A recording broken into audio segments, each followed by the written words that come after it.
بسم الله الرحمن الرحیم. السلام علیکم ورحمت الله وبرکاته. ملګرو نن سره د غم خبر شریکومه.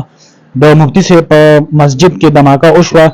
بهرحال د مفتی صاحب هیڅ پته نه لګي. مفتی صاحب هسپتال ته یوړو، زخمی حالت کې د مفتی صاحب هیڅ پته نه لګي او ملګری ته خبرتیا وی، ملګری د ټول خبر وي د مفتی صاحب په مسجد کې دماکه وشوه او مفتی صاحب زخمی حالت کې هسپتال.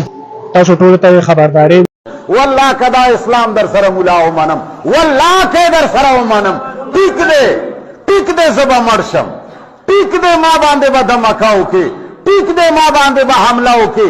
عوام دې ملګری کړی دي، خلکو ته دی ویلي دي چې د حدیث نه مني، د قران نه مني. والله یو شی به در سره نه منم چې تر څو پورې د رب دا کلام را سره نه منلی.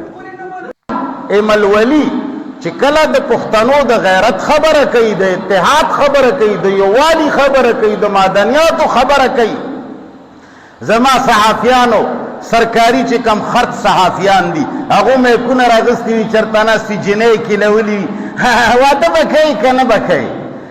چا سره دې ډېره مینه ده او اوسه پورې دې څومره یاری کړي وي. ډله و ډله د بګړو ډله.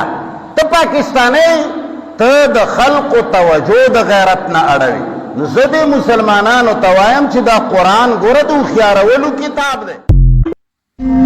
یریږه ما چې ما به څوک مړ کي، ما به دا تاسې مرئ پاتې کېږې نه، خو دا خوله او دا سترګې او دا لسونه او دا مال دا د الله د دین دپاره د امن دپاره خرج کا.